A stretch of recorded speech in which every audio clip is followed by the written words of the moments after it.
Hi guys, welcome back to our channel. I'm Brianna. And I'm Sarah. And we're going to be showing you guys today easy ways to make your own wreaths. We have some just basic Plain wreaths. Plain wreaths, that's what I was saying. Just plain wreaths. And then we're gonna go and buy all this stuff to add on to it. We're gonna go to probably at home and maybe like Walmart or Michael's if we can't find enough stuff. At home usually has tons of things that we'll be able to add on to it, so I'm hoping we'll just have to go there. Yeah. So we'll see you guys after we have everything.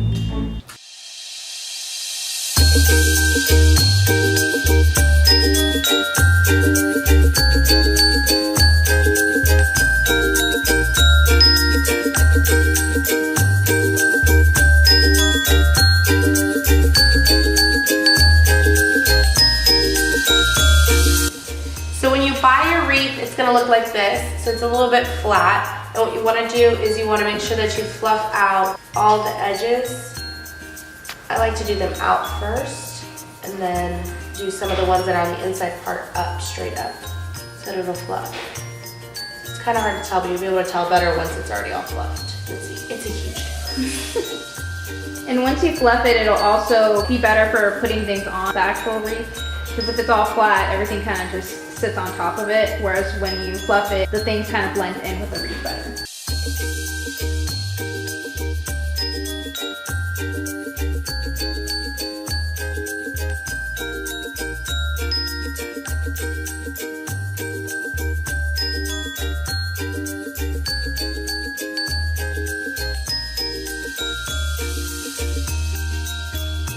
So this is kind of what it'll look like. It'll be more fluffed up on different parts. I'm gonna mess with it a little bit more, but you get the idea of like, just make sure you push them all up and you'll be able to see the difference because you can kind of see where they would sit versus before they would have just sat like on top of it and it would be flat. So I'm gonna do some more and then we'll be right back. Okay, so this is gonna be a bow that goes on the wreath, and the supplies you'll need are a needle and thread. Kind of hard to see, but it's there. And then you're going to need obviously some ribbon. We bought this ribbon just because essentially we didn't really have a direct purpose for it. You can use any size really, it'll work just the same. It depends on what size your wreath is as well. And then lastly, you're going to need a piece of cardboard, or this is like really thin cardboard. It's actually from another decoration that we got for the wreaths. I just cut it down to size to make it work for this. Okay, so what you first want to do is you're going to take your piece of cardboard and you're going to want to cut a little slit halfway down the center, and it'll make sense in a little bit. And then you're going to take your ribbon and you're going to start it at the halfway point where we made our little slit, and you're going to wrap it around. Depending on how big you want the bow to be, it's going to vary as to how many times you wrap it around the piece of cardboard, but essentially each time you wrap it around, that's one loop on the bow. So like for instance, if I cut it right here, it would just be one little loop on the bow. For this wreath in particular, I'm going to do a bigger bow, so I'm going to wrap it around several times.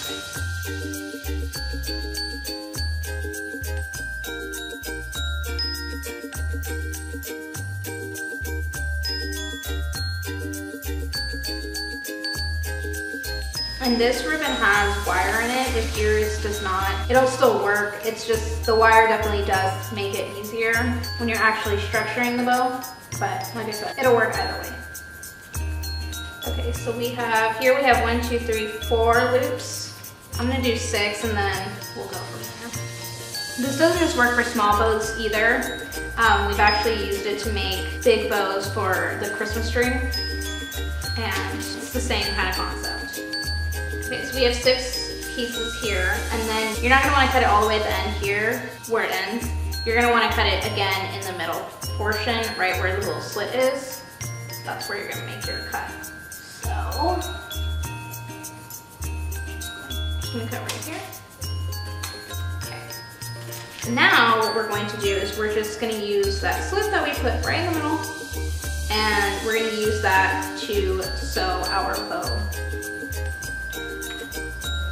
And for this particular bow that I'm making, there's going to be something that goes in the center, so it doesn't matter exactly how precise this part is, but obviously if you're not going to put anything in the center of yours, you're going to want to be a little bit more careful about how the center of your bow looks. Okay, now once you pull through, you take the cardboard out, and then you have everything all together and you can just wrap it right it around. So now everything's holding together because of the thread that we put through the initial part of it. And then you're just going to wrap it around the entire stack of ribbon. Not really a bow yet. So this entire little stack of ribbon. Once you do that, you can make a knot or you can just slide under, whichever way is gonna make it easier. Because it just helps hold everything in place while you're trying to structure your actual bow. All right. Okay, and again, the middle portion of my bow doesn't really matter because it's gonna be covered up, but if you aren't gonna cover yours up, then you're gonna wanna use, you know, pretty thread or those decorative twist ties or anything that will kind of hide this middle portion. Okay, so now we're just going to structure the bow. So this part that we cut off on the end, we're just gonna bring it around, lay it out like that. And then remember we started by putting the end of the ribbon right here in the middle section? That part is now in the middle of this bow.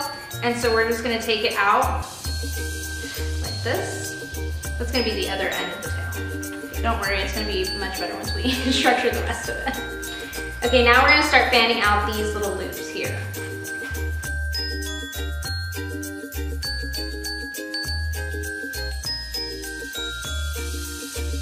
And again, if the ribbon has wire, it's gonna make this part much easier because the wire will bend. Whereas if it doesn't have the wire, it will work, but it's just gonna be harder to get it to stay in the right position. Okay, and then you're just gonna wanna fluff the bow a little bit. So I'm pulling the bottom part of the bow and I'm just pulling it out. That way it kind of pushes every loop up a little bit more. So this is all we'll be doing for right now, and then I'll show you the next steps after we construct the rest of it. All right, so here we have our fluffed wreaths. So now we're gonna just add all of our little decorations to them and make them look festive. I have some little berries here, which all we did was we bought these at home. At home. We bought them at home. And which is, if you don't have one where you live, it's a place like Home Goods or Michael's or any of those like kind of crafty / home decor places. So this one, it has like a little clip on the bottom of it, so if you wanted to put it like to your tree or whatever, but we took it and we just cut off some of the little berries so we could use them like throughout our wreath just to add like a little extra. And then we also have little baby pine cones, which we'll do the same thing. We'll add them just kind of around to kind of fill an empty spot. And so those will be till the end. We did the same thing with these as well, and we just cut off pieces of it to add. And then we got some bigger pine cones. So we use these to decorate throughout also. And then we have some of these little, they're supposed to be little ornaments. They come with these little strings, but we'll cut those off. And then we're making these for my living room. And my theme for Christmas is poinsettias. So my little main kind of focal point at the top will be the little poinsettia. And it's just a little clip also. There are 2 little poinsettias and they have these little clips on the back. All I do is clip the smaller poinsettia onto the bigger poinsettia. And then with the bow that we made earlier, I just put a little poinsettia clip. I clipped it onto the thread that we used to sew the bow together, but you can add another piece of ribbon to the middle, or again, if you use the decorative twist ties, you can clip it onto there. Anything that'll make it stay, because it's one of those also that has a little clip on the back. And you can either clip it on, or if you want to. We're using the hot glue gun to glue everything on. And so this one, it does have the little clip, but I'm gonna use the hot glue also to help it stay in place so that it doesn't fall off later on or move around. All of these have these little clips at the end of them. So if you don't want them or you're not gonna use all the way down to the bottom, you can just break them off. They're really good too though, because they help you kind of get to be able to stick it. And it stays better, and then you can kind of just glue around where you're gonna actually, where you want it to stay. I think I'm gonna put mine and then glue, go back and glue. Yeah, that's what I'm gonna do. And it's so easy, like literally just put the pine cones wherever you want. If you want them like up higher. Mine are kind of bigger pine cones, so I think I'm gonna put these kind of smaller, closer to the bottom. This one had gold on it, which I thought was really cute. So I'm putting that one at the bottom in between my 2 little gold, what do I call these little leaves? On this one. And the best thing about these is that you can just kind of play with them until they look right. So if you bought, like we bought a bunch of different things, and we're just kind of eyeballing what we thought would look good. And that's why it's good if you lay it all out first and then you glue, because then you can kind of change things around If it's looking like it's too much in one area, switch it around. Or like I kind of wanted more here at the bottom. I moved these little gold things up. And they have, at that home, they have a really good selection of colors. So like we're doing all red and gold, and then we bought the pine cones and the little berries. But they have everything, white, silver. Turquoise. Oh, the turquoise. So she's gonna take hers apart. Well, I'm gonna try to go around it because I'm stubborn. She had ribbon she was adding to it, which is really cute, but I kind of forgot about it until this very second. I kind of feel like there should be something right here next to my poinsettias. Should I just move it with my fingers? I think I'm just gonna leave it like this, and then I'll be able to fill in with the berries and the smaller pine cones. And the pine cones we bought in this little package, it's a little bag, and it was $5 for a whole bunch of pine cones, which I thought was a pretty good deal.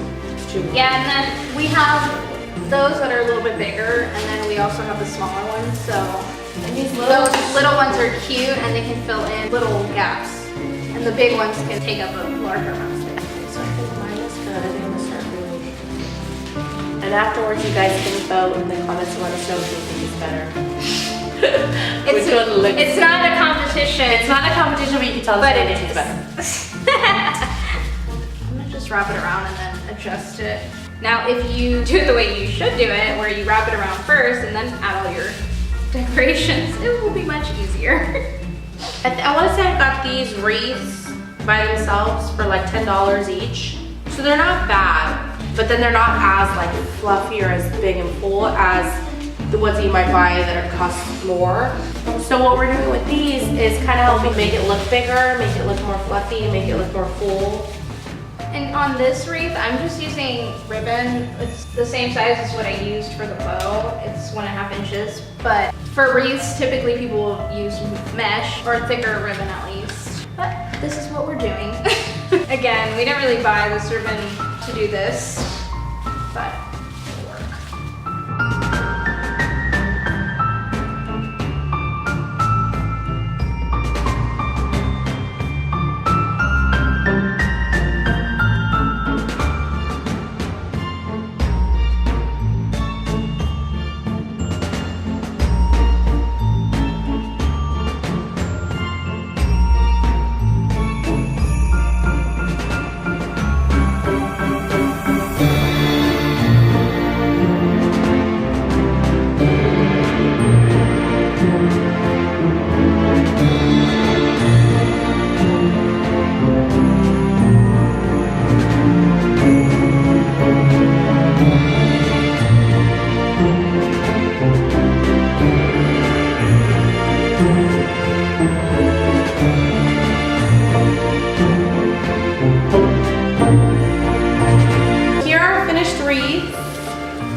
Looking through it. So like we said, you guys can just find the most basic looking wreath at the store, and they range from like $7 to like $30 if you get the really giant ones.